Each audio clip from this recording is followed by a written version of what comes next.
Hello and hello everybody and welcome to S academy. आज की video में पढ़ने वाले हैं दैट्स राइट क्लास 9 का हिस्ट्री का चैप्टर नंबर 1 जो है the French revolution. So without any further do let's get started. तो हम इस चैप्टर को शुरू करते हैं एक बहुत छोटी सी डेट के साथ, 14 जुलाई 1789। इस डेट को क्या हुआ था? इस डेट को लुइस 16 जो उस टाइम पे फ्रांस के या कह सकते हो मोनार्क थे, वो उन्होंने मिलिट्री या फिर ट्रूप्स को सिटी के अंदर जाने के लिए बोला था, सिटी पेरिस। और जो सिटी ऑफ पेरिस था, अब वो बहुत स्टेट ऑफ अलार्म में हो गया था क्योंकि उनको लगा भाई मिलिट्री भेज रहे हैं, क्या हो रहा है, ये हो रहा है। अब this led to the destruction of the Bastille. Bastille क्या था? बास्टील एक प्रिजन था जो पेरिस के शहर के आई थिंक बीचों बीच था, ये पेरिस के शहर में ही था। It was also symbol for royal tyranny, मतलब रॉयल्स के जो टेरर होता था उसका भी एक सिंबल था ये। आगे बढ़ते हैं। अब हम पता लगाएंगे कि ऐसा क्यों हुआ, क्यों उन्होंने डिस्ट्रक्शन ऑफ बास्टील की, क्यों राजा ने ट्रूप्स भेजे पेरिस के अंदर। अब हम बात करते हैं France during the 18th century. 18th century में फ्रांस में क्या चल रहा था? अब 1774 में Louis 16 of the Bourbon family of kings ascended the throne of France. Louis 16 Bourbon family के थे और वो अभी अभी फ्रांस के एब्सोल्यूट मोनार्क या किंग बने थे। He was 20 years old and married to the Austrian princess Marie Antoinette. ये 20 साल के थे और इन्होंने अभी अभी शादी करी थी ऑस्ट्रियन प्रिंसेस मैरी एंटोनियट के साथ। Upon his accession the new king found an empty treasury. मतलब जैसे ही किंग बने इनको एक एम्प्टी ट्रेजरी सी मिली। ट्रेजरी का मतलब जैसे जहाँ पे गवर्नमेंट का पैसा होता है या फिर उस टाइम पे किंग्स का पैसा होता था, बेसिकली वो ट्रेजरी उसको कहते हैं। तो गवर्नमेंट या फिर किंग की पूरी ट्रेजरी खाली थी, एम्प्टी। ऐसा क्यों हुआ अभी हम पता लगाते हैं। अब फ्रांस बैंकरप्ट क्यों था, ये हमारा बहुत बड़ा क्वेश्चन आएगा बाद में। 5 मार्कर है, इसको नोट डाउन कर लेना। तो सबसे पहले बात आती है long years of war had drained the financial resources of France. बहुत सारे आप कह सकते हो टाइम लड़ाई के उस टाइम पे फ्रांस के जो है फाइनेंसेस है वो सारे मतलब नहीं सारे फिनिश हो गए थे, ठीक है। Added to this was the cost of maintaining an extravagant court at the immense palace of Versailles. अब एक जगह थी पैलेस ऑफ वर्साइल जहाँ पे राजा रहते थे एंड इसके वॉल्स में गोल्ड था, ये था, बहुत ही एक्सट्रावेगेंट पैलेस था। तो इसको मेंटेन करने के लिए कुछ तो कॉस्ट आएगी। अब जैसे सपोज़ आपने घर में BMW खरीद ली, तो कुछ पैसे आप उसको मॉडिफाई कराने में, उसकी क्लीनिंग में कुछ तो खर्च करोगे ना। वैसे ही इनके साथ हुआ, पर इनके केस में BMW एक बहुत बड़ा पैलेस था, one of the biggest in the world. Under Louis 16 France help the 13 American colonies to gain the independence from the common enemy Britain. अब उस टाइम अमेरिका की इंडिपेंडेंस नहीं हुई थी, तो फ्रांस और अमेरिका का एक कॉमन विलन था। कौन था वो था ब्रिटेन। तो उन्होंने क्या किया, फ्रांस ने ब्रिटेन के अगेंस्ट अमेरिका की हेल्प की और 13 अमेरिकन कॉलोनीज़ की हेल्प करी इंडिपेंडेंस लाने में। अब इस वॉर की वजह से 1 बिलियन लीव्र उनकी करेंसी थी, फ्रांस की करेंसी थी। तो बिलियन लीव्रे से भी ज़्यादा एक डेप्ट बन चुका था उनका, 2 बिलियन लीवरेज का। ये ऑल मिला के सारा डेप्ट है उनका। अब लेंडर्स जो गवर्नमेंट को लोन देते थे, कभी सुना है कि गवर्नमेंट को कोई लोन दे रहा है? वैसे दूसरे देश देते हैं, पर इस केस में दूसरा देश कोई था नहीं क्योंकि यूरोप खुद ही इतना अंडर डेवलप था। तो जो रिच पीपल होते थे वो देते थे गवर्नमेंट को लोन।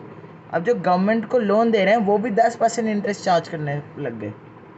बताओ, इतनी बुरी हालत है कि गवर्नमेंट को भी कोई अच्छे से लोन नहीं दे रहा है। To meet its regular expenses, the state was forced to increase taxes, but this measure did not work. अब अपने रेगुलर खाने पीने का सामान करने के लिए स्टेट को टैक्सेस बढ़ाने पड़े, क्योंकि पैसा कहाँ मिलता है, टैक्सेस से ही मिलता है ना गवर्नमेंट को। तो उन्होंने टैक्सेस बढ़ा दिए, but this measure did not work. अब यहाँ पे एक और क्वेश्चन आता है, पूरे पूरे चैप्टर में क्वेश्चन मार्क्स ही है, पर क्यों नहीं काम किया ऐसा मेजर। अब इसका रीज़न, सबसे पहला रीज़न है French society in the 18th century was divide into 3 estate. 3 estate में डिवाइडेड थी पूरी society, first estate, second estate and third estate. अब जो फर्स्ट स्टेट थी, ये वो लोग थे जो लोग चर्च के साथ इन्वॉल्व थे, बेसिकली प्रीस्ट, ठीक है। सेकेंड स्टेट थी नोबिलिटी, जो लोग राजा महाराजा, लोकल लॉर्ड्स, ऐसे डच ये वो, तो ये लोग नोबल्स में आते थे, नोबल्स रॉयल्टी, ठीक है। और थर्ड स्टेट आती है कॉमन लोग, पेजेंट्री, जिसके अंदर businessmen, lawyers, artisans, landless labourers, peasants basically, तो ये लोग आते थे।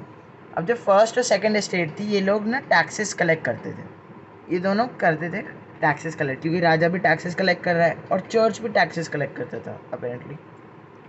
तो जो थर्ड स्टेट थी, ये एक अकेला स्टेट था जो टैक्सेस पे करता था। अब आते हैं हम टाइप्स ऑफ टैक्सेस पर। अब दो टाइप के टैक्सेस होते थे, एक था टाइट जो क्लर्गी लेती थी, यानी कि चर्च वाले लेते थे, वो था 1/10 ऑफ एग्रीकल्चर प्रोड्यूस, बेसिकली जो भी तुमने साल में खेती बाड़ी की है उसका 1/10 ये लोग ले जाएंगे। और दूसरा टैक्स था टाइल, वो था एक डायरेक्ट टैक्स जो गवर्नमेंट को देना होता था, सीधा गवर्नमेंट को देना होता था। अब ये दोनों टैक्सेस जो हैं, ये दोनों सिर्फ थर्ड एस्टेट ही देती थी, फर्स्ट और सेकेंड एस्टेट कोई टैक्सेस नहीं देती थी। अब हम आते हैं व्हाट इज सब्सिस्टेंस क्राइसिस। अब हम ये क्यों पढ़ रहे हैं, क्योंकि जिस टाइम पे टैक्सेस इंक्रीज करे जा रहे थे, फ्रांस में सब्सिस्टेंस क्राइसिस चल रहा था। अब होता क्या है, किताबी डेफिनेशन क्या है इसकी, an extreme situation where basic means of livelihood are endangered, जहाँ पे बेसिकली आप कह सकते हो लॉकडाउन में जैसे बहुत ज़्यादा डेथ हुई, ये हुआ, लोगों के पास ऑक्सीजन सिलेंडर के लिए पैसे नहीं थे, ये उस टाइप की सिचुएशन है, पर सबके साथ ही वैसा ही हो रहा है। रिच को ज़्यादा फ़र्क नहीं पड़ रहा है, नोबिलिटी एंड क्लर्की, बस थर्ड स्टेट बहुत ज़्यादा सफ़र कर रही है। अब इसका रीज़न क्या था, क्यों हो रहा है ये सब्सिस्टेंस क्राइसिस, वो है इंक्रीज इन पॉपुलेशन। अब 1715 और 1789 के जो टाइम पीरियड था, उसके बीच में पॉपुलेशन 23 मिलियन से 28 मिलियन हो गई। आपको लग रहा होगा इतनी ज़्यादा, मतलब इतने सालों में तो कॉमन है, नहीं, आज की डेट में भी इतनी ज़्यादा पॉपुलेशन इंक्रीज़ नहीं है जितना उस टाइम में हो गया था। अब इसकी वजह से क्या हुआ, जो इंक्रीज थी, rapid increase in the demand for food grains, अब लोग ज़्यादा है तो खाना ज़्यादा खाएंगे, अन्न की ज़्यादा ज़रूरत है, पर जो प्रोडक्शन ऑफ ग्रेन्स है वो इतनी जल्दी नहीं आ पाए जितने ज़्यादा लोग आ पाए, समझ रहे हैं आप, ठीक है। अब आते हैं हम French philosophers and the ideals. अब इसका मैं थोड़ा बैक स्टोरी दे दूँ। 18th सेंचुरी को एज ऑफ एनलाइटमेंट भी कहा जाता है, क्योंकि इसके अंदर आज की डेट में जितने भी मॉडर्न आइडियाज़, मॉडर्न सोसाइटी के आइडियाज़ हैं, बहुत सारे डेवलप होने शुरू हुए थे। जैसे कि आप कह सकते हो कैपिटलिज्म, सोशलिज्म, डेमोक्रेसी, ये सारे इस टाइम पर डेवलप हो रहे थे, ठीक है। अब यहाँ पे 3 फिलोसफर्स ने डेमोक्रेसी के बारे में, फ्रेंच फिलोसफर्स ने कुछ कहा था। तो सबसे पहले, in his book Two Treatises of Government, John Locke sought to refute the doctrine of the divine and absolute right of the monarch।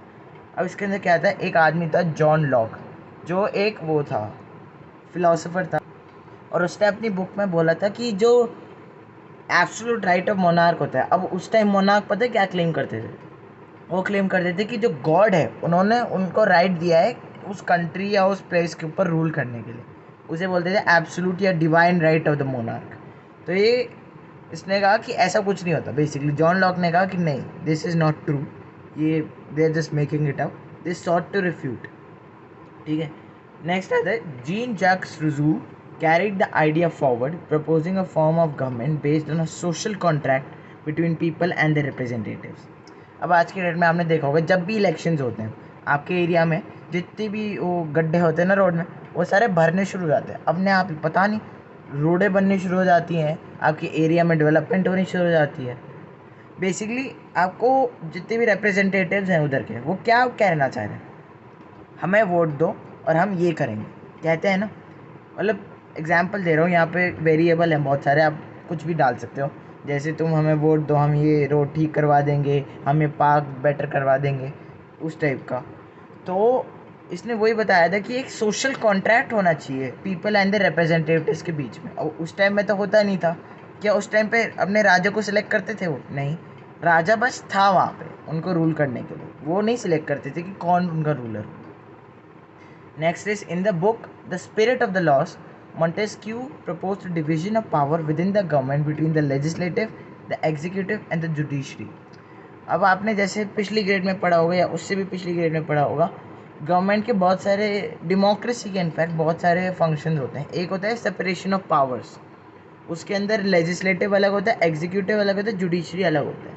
तो ये आइडिया यहीं से शुरू हुआ। मॉन्टेस्क्यू ने अपने बुक में the Spirit of the Laws में एक डिवीजन प्रपोज किया कि गवर्नमेंट में लेजिस्लेटिव अलग हो, एग्जीक्यूटिव अलग हो, जुडिशरी अलग हो, मतलब इंडिपेंडेंट ऑर्गन्स है।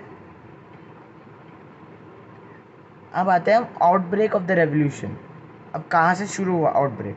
Louis 16 held an assembly of a state general, एक एडवाइजरी बॉडी थी उस टाइम पे जो किंग कभी भी समन कर सकता था। It was made up of representatives from all states, first state, second state, third state, तीनों जगहों से लोग भरे हुए थे। ठीक है, अब नए टैक्सेस के बिल पास करने के लिए उसने ये एडवाइजरी बॉडी समन करी थी। तो ये आपका है फर्स्ट स्टेट, ये आपका है सेकंड स्टेट और ये आपका है थर्ड स्टेट। अब यहाँ पे आप देख सकते हो फर्स्ट स्टेट के अंदर 300 मेंबर है, सेकंड स्टेट के अंदर 300 मेंबर है और थर्ड स्टेट के अंदर 600 मेंबर है। कैसे? ऐसा इसलिए क्योंकि जो थर्ड स्टेट थे वो रफली 80 to 90% जो फ्रांस की पॉपुलेशन थी वो ही मेकअप करते थे और बाकी का वो क्लर्की और नोबिलिटी में डिवाइडेड था, तो इसलिए उनको ज़्यादा सीट्स दे रखी थी। अब क्या होता है, जो थर्ड स्टेट थे वो अभी उनका स्टेट जनरल वाला वोटिंग सिस्टम अबॉलिश करने पे थे। अभी करंट सिस्टम क्या था कि एक फर्स्ट स्टेट है, सेकंड स्टेट है, थर्ड स्टेट है। अब इन तीनों को ईच वन वोट मिलता है, मतलब तीनों स्टेट्स को एज अ होल एक एक वोट मिलता था। फर्स्ट स्टेट को वो एक वोट, सेकंड स्टेट को एक वोट, थर्ड स्टेट को एक वोट, इन सबको एक एक ही वोट मिलता था। जैसे आज की डेट में आपकी मम्मी किसी के लिए वोट कर रही है, आपके पापा किसी और के लिए वोट कर रहे हैं, ऐसा नहीं होता था। आपके मम्मी पापा कलेक्टिवली एक ही चीज़ के लिए वोट कर रहे हैं, चाहे बीच में एक बोले कि नहीं मुझे इसके लिए नहीं करना, मुझे उसके लिए करना है, पर बात दोनों की फाइनली एक ही रखी जाएगी वहाँ। ठीक है, तो ये ऐसा टाइप का सिस्टम था वहाँ पे। तो इसी सिस्टम को अबॉलिश करने के लिए थर्ड स्टेट ने एक प्रपोजल रखा कि इंडिविजुअली करते हैं। जैसे एक थर्ड स्टेट के मेंबर ने कहा कि हाँ ये डिसीजन अच्छा लगता है और दूसरे ने कहा कि अच्छा नहीं लगता। बेसिकली आज के टाइम का सिस्टम, उसी के टाइम के सिस्टम को ये स्टेट जनरल में लाना चाहते थे, पर किंग ने प्रपोजल रिजेक्ट कर दिया और थर्ड स्टेट रिवोल्ट में असेंबली से बाहर आ गए। उन्होंने कहा कि नहीं हम पार्टिसिपेट नहीं करेंगे। इन्होंने एक नया कॉन्स्टिट्यूशन ड्राफ्ट किया जो मोनार्क की पावर्स को बेसिकली लिमिट करने के लिए था।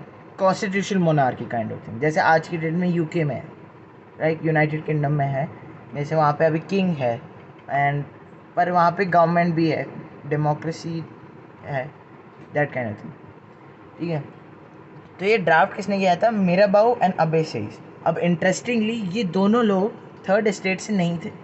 Mirabeau was belonging to the second state, वह एक नोबल था, and Abbe Sais was belonging to the first state. He was a priest who wrote an influential pamphlet called "What is the Third State?"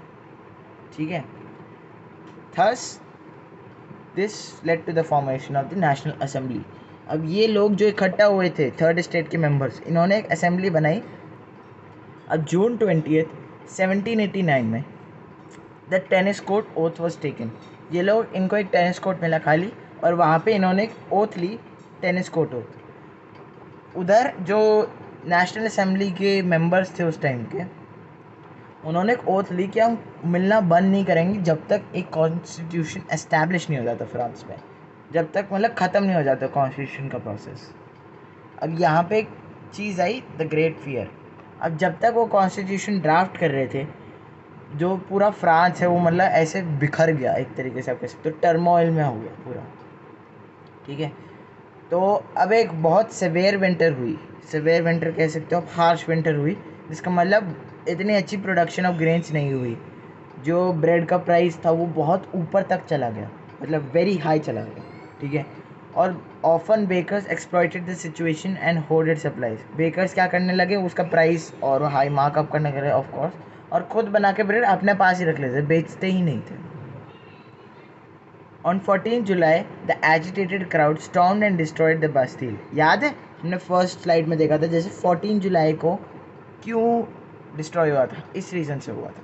In the countryside rumour spread from village to village that the lords of the manor had hired bands of brigands who were on the way to destroy the ripe crops. अब इसका क्या मतलब है? इसका मतलब basically ये है कि जो थर्ड स्टेट के कह सकते पेजेंट्स थे कंट्री साइड में, उनको लगा कि सेकंड स्टेट के जो नोबल्स हैं उन्होंने कुछ लोगों को हायर किया हुआ है उनकी क्रॉप्स डिस्ट्रॉय करने के लिए। तो एक फ्रेंजी ऑफ फियर में वो कॉट हो गए और पेजेंट्स बहुत सारे उससे क्या कह सकते बहुत सारे डिस्ट्रिक्ट से उन्होंने होस, पिचफोक्स और शतू को अटैक किया। अब शतू क्या होता है? बेसिकली कैसल और स्टेटली रेजिडेंस जो किसी किंग का या फिर नोबल मैन को बिलोंग करता हो, ठीक है। अब इन्होंने क्या किया, इन्होंने जो जिन लोगों ने होल्ड कर रखा था ना ग्रेन की, इकट्ठा कर लो सारा जितना कर सकते हो, उनको लूट करना शुरू किया। और जितने भी मैनोरियल जो मैनर थे उनके, ताकि वो नौकर उनकी सैलरी के जितने भी अकाउंट्स थे ना बेसिकली उनको जला दिया। और बहुत सारे लोग नोबल्स जो थे वो अपने घर छोड़ के भाग गए, वो नेबरिंग कंट्रीज़ में चले गए, जैसे बेल्जियम में चले गए, जर्मनी में चले गए, ऐसे काइंड। वो बेसिकली फ्रांस छोड़ के चले गए, ठीक है। अब France becomes a constitutional monarchy. अब ग्रेट फियर के टाइम पर राजा को कुछ तो करना था सिचुएशन कंट्रोल करने के लिए। Faced with the power of his revolting subjects, Louis XVI finally acquired recognition to the National Assembly and accepted the principle that his powers would from now on checked by a constitution. अब ये system कैसे चला था? यहाँ पे आती है आपकी नेशनल असेंबली। ये थी 745 मेंबर्स की, ये था लेजिस्लेचर आपका, ठीक है। अब इनको वोट कौन करता था? इलेक्टर्स आज की डेट में तो सब है, पर उस टाइम पे सिर्फ 50,000 मैन होते थे। अब इलेक्टर्स को भी इलेक्ट किया जाता था। वो कौन थे? वो थे active citizens. Active citizens basically जिनके पास प्रॉपर्टी हो, ठीक है, और अबव द एज ऑफ 25 हो, तो वो एक्ट कर सकते थे, और वुमेन को अलाउड नहीं था। तो बचे एक्टिव सिटीजन, और फिर थे पैसिव सिटीजन्स जो मतलब वोट ही नहीं करते थे, इनके पास कोई वोटिंग राइट्स नहीं थे, जो जिनके पास कह सकते प्रॉपर्टी नहीं थी, जो वुमेन थी, बच्चे थे, या फिर कोई भी 25 से नीचे।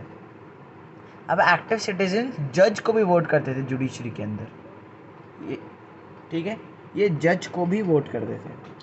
अब क्या होता था? लेजिस्लेचर यानी कि नेशनल असेंबली वो किंग को कंट्रोल करती, किंग वॉज द एग्जीक्यूटिव, ठीक है, और उनके मिनिस्टर्स को भी कंट्रोल करती थी। पर किंग के पास एक पावर थी जिसका नाम था वेटो। वेटो का मतलब था कि every once in a while the king can disagree with the decision of the legislature, यानी कि नेशनल असेंबली के डिसीजन से वो वंस इन अ वाइल मतलब कह सकती कि नहीं भाई ये नहीं कर सकूँगा मैं, ठीक है। अब कॉन्स्टिट्यूशन जो था, it began with the declaration of the rights of man and citizen. Keyword here is man, क्योंकि उस टाइम पे जो है women were not given rights, तो मैन एंड सिटीजन। अब rights such as the right to life, freedom of speech, freedom of opinion, equality before law were practice and establish as natural and undeniable rights. अब इनको protect करना किसकी duty थी? इनको protect करना duty थी उनकी, क्या कह सकते हैं आप, गवर्नमेंट की ड्यूटी थी, ठीक है। आगे बढ़ते हैं। France अबॉलिशेस monarchy and become a republic. तो इन्होंने शुरुआत कैसे की? इन्होंने कहा कि देखो कॉन्स्टिट्यूशनल मोनार्की करते। फिर कुछ लोग थे नेशनल असेंबली के अंदर जिनको एक और बेटर आइडिया चाहिए था कि मोनार्की को छोड़ो रिपब्लिक बन जाते हैं, ठीक है। This situation France continue to be tense during the following years. Louis 16 ने अब देखो साइन तो कर ही दिया था कॉन्स्टिट्यूशन पे, इस्तीफा तो दे ही दिया था, ठीक है, जो भी कह सकते हो आप, साइन कर दिया था उसने, पर सीक्रेट नेगोशिएशंस में आ गया प्रशिया के किंग के साथ। प्रशिया एक नेबरिंग कंट्री थी फ्रांस की। Rulers of other neighbouring countries too were worried by the development in France. उनको था कि भाई ये देखो ये लोग इतनी डेवलपमेंट कर रहे हैं, कहीं हमारे मतलब हमारे कंट्री के लोग भी ये ना करने लग जाए, उनको इस चीज़ का डर था। Before this could happen, the National Assembly voted in April 1792 to declare war against Prussia and Austria. अब होता क्या है, नेशनल असेंबली ने एक डिसीजन लिया अप्रैल 1792 में कि हम प्रशिया और ऑस्ट्रिया पे जंग मतलब घोषित करते हैं, कि वॉर डिक्लेयर कर रहे हैं, ठीक है। Among the patriotic songs they sang was the Marseille, composed by the poet Roger de Isle. It was sung for the first time by volunteers from Marseille as they marched into Paris. The Marseille is now the national anthem of France. ये देखो ये 1 marker में आ सकता है, MCQ में आएगा most probably, बाकी वैसे इतना इम्पोर्टेंट है नहीं। अब large sections of the population were convinced that the revolution had to be carried further. अभी तक ये जो रेवोल्यूशन कर रहे थे जिससे कॉन्स्टिट्यूशनल मोनार्की बना था, ये लोग कह रहे नहीं भाई, और आगे तक करना पड़ेगा। The constitution of 1791 give political rights only to the richer sections of society. अब ये कह रहे ये तो प्रॉब्लम हो गई, जो रिचर सेक्शन है सोसाइटी के, मैंने जैसे बताया एक्टिव सिटीजन जिनके पास प्रॉपर्टी है, ये सिर्फ उन्हीं को वोटिंग राइट्स दे रहे हैं, जो पैसिव सिटीजन हैं उनको तो दे ही नहीं रहे। Political clubs became an important rallying point for people who wish to discuss government policies and plan their own forms of action. अब पॉलिटिकल क्लब्स फॉर्म होना शुरू हो गए all around France. The most successful of these clubs was that of the Jacobins which got its name from the former convent of Saint Jacob in Paris। अब इनमें से एक बहुत सक्सेसफुल क्लब था जिसका नाम था जैकोबिन्स। अब जो जैकोबिन क्लब के मेंबर्स थे वो less prosperous section of society से आते थे, यानी कि मोस्टली गरीब लोग, ठीक है, कह सकते हैं। अब उनका लीडर था मैक्सिमिलियन रोबेस्पियर, ये मैक्सिमिलियन रोबेस्पियर है, ठीक है। A large group among the Jacobins decided to start wearing long striped trousers similar to those worn by dock workers। अब बहुत सारे ग्रुप था जैकोबिन्स, मतलब पॉलिटिकल पार्टी के अंदर एक ग्रुप था जिन्होंने डिसाइड किया कि वो ऐसी पैंट्स पहनेंगे जो डॉक वर्कर्स पहनते हैं ना, जो पोर्ट्स होते हैं, डॉक होते हैं, तो वहाँ पे जो वर्कर्स हैं वो लार्ज स्ट्राइप जो है पैंट्स पहनते थे। तो उन्होंने कहा कि हम वही पहनना शुरू करते हैं। This was to set themselves apart from the fashionable sections of the society, especially nobles who wore knee breeches। knee breeches क्या होते थे? बेसिकली कोई भी टाइप का कपड़ा जो नीज तक आते हो, ठीक है। अब अभी आगे देखेंगे फोटोज में मैं दिखाऊंगा। It was a way of proclaiming the end of the power wielded by the wearers of knee breeches। अच्छा, अब इन जैकोबिन्स का एक नाम रखा गया जो ये स्पेशली करते थे, इनको बोलते थे सान कुलोतेस। अब मैंने गलत प्रोनाउंस किया हो तो सान कुलोतेस इनको। अब इसका लिटरल मीनिंग फ्रेंच में है दोज विदाउट नी ब्रीचेस, जो नी ब्रीचेस के बिना थे, ठीक है। आगे बढ़ते हैं। समर ऑफ 1792 जैकोबिन्स ने एक इंसरेक्शन किया इन पेरिस में, मतलब बेसिकली कह सकते हो रिवोल्ट किया due to food shortages and high prices. अब अगस्त 10 1792 पेरिसियंस यानी कि बेसिकली लोग जो पेरिस के थे storm the palace of the Tuileries, massacring the king's guard and holding the king hostage. अब जब ये कॉन्स्टिट्यूशनल मोनार्की बनी थी ना फ्रांस में, तो पेरिस के साउथ वेस्ट में था आपका पैलेस ऑफ वर्साइल, जिसकी हमने पहले बात करी थी। अब किंग यहाँ पे रहता था, तो किंग को फिर शिफ्ट कर दिया गया पैलेस ऑफ ट्यूइलरीज में, जो पेरिस के अंदर ही है। तो पेरिसियंस यानी कि पेरिस के लोग वो पैलेस ऑफ ट्यूइलरीज में गए, उन्होंने जो किंग के गार्ड थे उनको मतलब सबको मार दिया, और प्लस जो किंग था उसको हॉस्टेज रख दिया। रॉयल फैमिली बेसिकली जितनी भी नोबल फैमिली थी, अभी बर्बन फैमिली की बात हुई थी ना, वही family was imprison as voted by the national assembly. Elections को रखा गया and granting voting rights to all man age 21 and above regardless of wealth. अब इन्होंने बेसिक वो कर दिया कि भाई 21 ईयर्स के हो तो तुम वोट कर सकते हो, प्रॉपर्टी का कोई चक्कर नहीं है कि तुम्हारे पास है कि नहीं है, that is not a problem. Newly elected assembly called the convention. अब यहाँ पे वोटिंग हुई, वोटिंग की वजह से एक नई असेंबली इलेक्ट हुई जिसका बोला convention. September 21, 1792 monarchy abolish, France declared ए रिपब्लिक। अब ये डेट बहुत इंपॉर्टेंट है, ये डेट इंपॉर्टेंट है। ये डेट वो है कि कब फ्रांस मोनार्की से रिपब्लिक बन गई, ठीक है। जनवरी 21, 1793 Louis 16 was sentenced to death and publicly executed। मतलब उस टाइम पे एक वो आया था गिलेटीन से उसको फिर एग्जीक्यूट कर दिया गया। मैरी एंटोनियट को भी, उसकी वाइफ को भी शॉर्टली बाद एग्जीक्यूट कर दिया गया। अब आते हैं एक बहुत बड़े पार्ट इस चैप्टर के, वो है द रेन ऑफ टेरर। अभी हमने मैक्सिमिलियन रोबेस्पियर की बात की थी। अब बेसिकली रेन ऑफ टेरर में आप कह सकते हो he became a mad man, वो पागल हो गया क्वाइट लिटरली, ठीक है। तो सबसे पहले इसके मेन 4 पॉइंट्स हैं, ये आप देख सकते हैं। येलो से शुरू करते हैं। द पीरियड फ्रॉम 1793 टू 1794 यानी कि 2 साल का ही पीरियड है जिसको हम रेन ऑफ टेरर कहते हैं।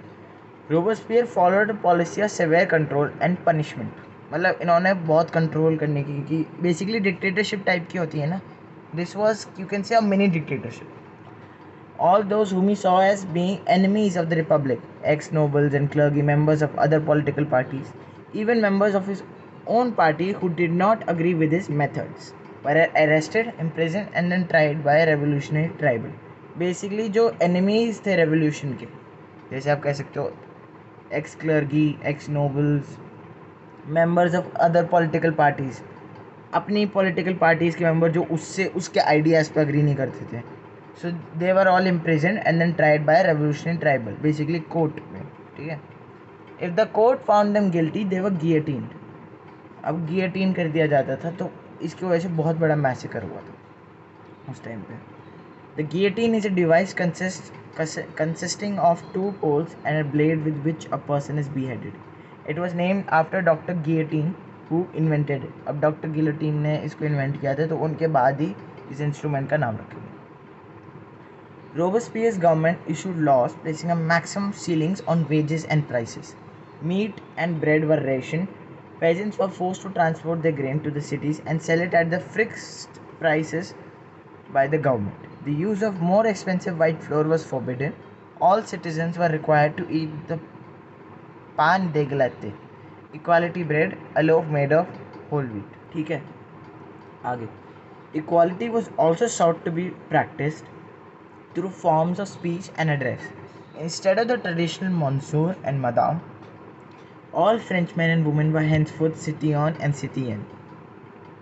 Churches were shut down and their buildings converted into barracks or offices. Basically पहले के टाइम पे बोलते थे मॉन्जूर, जैसे मिस्टर, या फिर madam for madam. So all French man and women का ये बेसिक एड्रेस था. तो इस एड्रेस को चेंज कर दिया गया. मैन के लिए सिटियन और वुमेन के लिए सिटियन. अब ये दोनों का एक ही मतलब होता है, जो है सिटीजन. ठीक है. चर्चेस को बंद कर दिया गया और इनकी बिल्डिंग्स को बैरक्स में या ऑफिसेज में कन्वर्ट कर दिया गया. अब आते हैं हम end of the rain of terror. मैंने कहा था थोड़ा बड़ा पीरियड है, कोई बात नहीं. Robespierre pursued his followers so relentlessly that even his supporters began to demand moderation. इसने अपनी टेरर की पॉलिसीज़ को इतना रिलेंटलेसली चेंज किया, इतने जज्बे के साथ चेंज किया कि उसके बाद उसके जो खुद के सपोर्टर्स थे, जो जिन्होंने उसको सपोर्ट किया था, वो भी कहने लगे पर यार कि थोड़ा चेंज लाओ, ऐसे मत करो. ठीक है. Finally he was convicted by a court in July 1794, arrested and on the next day sent to the guillotine. Basically ये अपने ही रेन ऑफ टेरर का लास्ट विक्टिम था. अब आते हैं a directory rules France. Fall of Jacobin government led to wealthier middle classes taking power. तो फिर बेसिकली वही दोबारा से हुआ जो रोबेस्पियर नहीं चाहता था. जो वेल्थियर मिडिल क्लास थे उसने पावर ले ली. New constitution denied voting rights to non property section of society. वही फिर सिस्टम होगा कि जिनके पास प्रॉपर्टी नहीं है उनको नहीं वोट कर सकते. 2 इलेक्टेड लेजिस्लेटिव काउंसिल्स वर एस्टैब्लिश्ड. अब ताकि दोबारा से वन मैन डिक्टेटरशिप जैसे अभी रोबेस्पियर के साथ हुई थी ऐसा ना हो, तो 2 legislative councils were established with. The legislative council appointed a directory with 5 members as an executive to prevent concentration of power. वही ताकि दोबारा एक आदमी के बीच में सारी पावर ना आ जाए. However, conflicts arose between the directors and legislative council. अब डायरेक्टरी और लेजिस्लेटिव काउंसिल के बीच में बहुत लड़ाई होने शुरू हो गई, जो अच्छी नहीं थी. Political instability in the directory contributed to the rise of Napoleon Bonaparte as a dictator. Did women have a revolution? अब हमारा फ्रेंच रेवोल्यूशन यहीं पे ख़त्म हो गया था टेक्निकली. ये अब हम बीच में से हम देखेंगे कि अब हम फ्रेंच रेवोल्यूशन को हमने एक साइड देखा हाथ का, हम धीरे धीरे दूसरे साइड को भी देखते जा रहे हैं. दूसरे साइड बेसिकली बीच में रेवोल्यूशन के क्या हुआ जो हमने मिस कर दिया. Did women have a revolution? Women played active roles in the events leading to significant changes in French society. They hoped their involvement would push the revolutionary government to implement measures for their betterment. ठीक है, ये समझ में आया. Most women in the third estate had to work for a living, often as seamstresses, laundresses, or selling goods at markets. Access to education and job training was limited for women, mainly available to daughters of nobles or wealthier members of the third estate at convents. Working women had to balance their job with household duties, including cooking, fetching water, queuing for bread, and caring for children. Their wages were lower compared to men. Basically 18th century में women की हालात क्या थी, ये वही है पूरा. Women form around. अब हम आते हैं जेकोबिन एरा में. अब जेकोबिन एरा में पॉलिटिकल क्लब्स थे. Women form around 60 clubs in various French cities to advocate for their own interest. The Society of Revolutionary and Republican Women was particularly renowned. Their primary demand was equal political rights with men, expressing disappointment with their reduced status under the 1791 Constitution. तो ये चाहते थे कि इनके जो political rights हों, जैसे हमने पहले पढ़ा था constitution of man and citizen. अब यहाँ पे वुमेन तो कहीं लिखा नहीं हुआ था, मैंने कहा था point to be noted man. तो इनको भी सेम वही राइट्स चाहिए थे जो मैन को दिए गए थे. इनको फिर इन्होंने उसके साथ साथ अपनी डिसअपॉइंटमेंट भी एक्सप्रेस की, क्योंकि 1791 के कॉन्स्टिट्यूशन में उनको बहुत रिड्यूस्ड रोल दिया गया था. They sought the right to vote, hold political office and be elected to the assembly for fair representation in the new government. यही चाहते थे कि बेसिकली जो भी मर्द कर रहे हैं ये भी वही करें. ठीक है, इनको राइट टू वोट चाहिए था, right to be in political office, जैसे कि लेजिस्लेटिव असेंबली में, उस काइंड ऑफ थिंग. ठीक है, आगे बढ़ते हैं. In the early revolutionary years laws were introduced to improve women's life.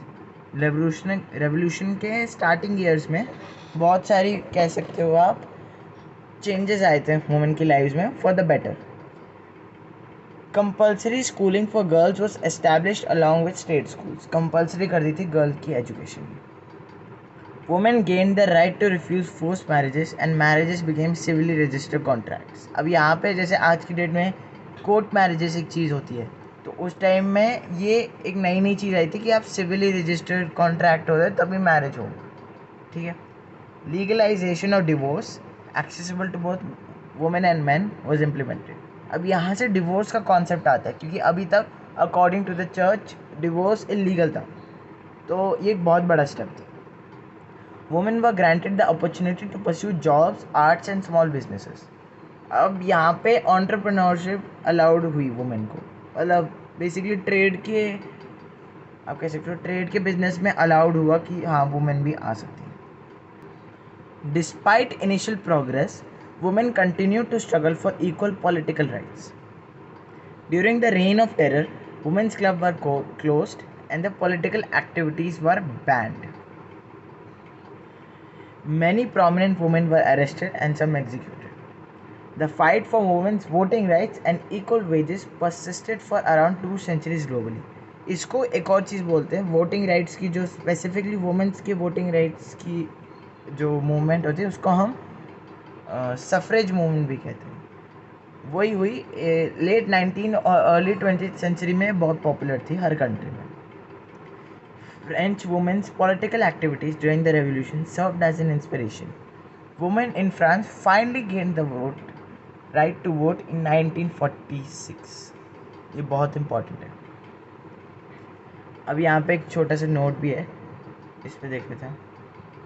Olympe de Gouges, a prominent figure in revolutionary France, protested against the exclusion of women from basic rights in the Constitution and the Declaration of Rights of Man and Citizen.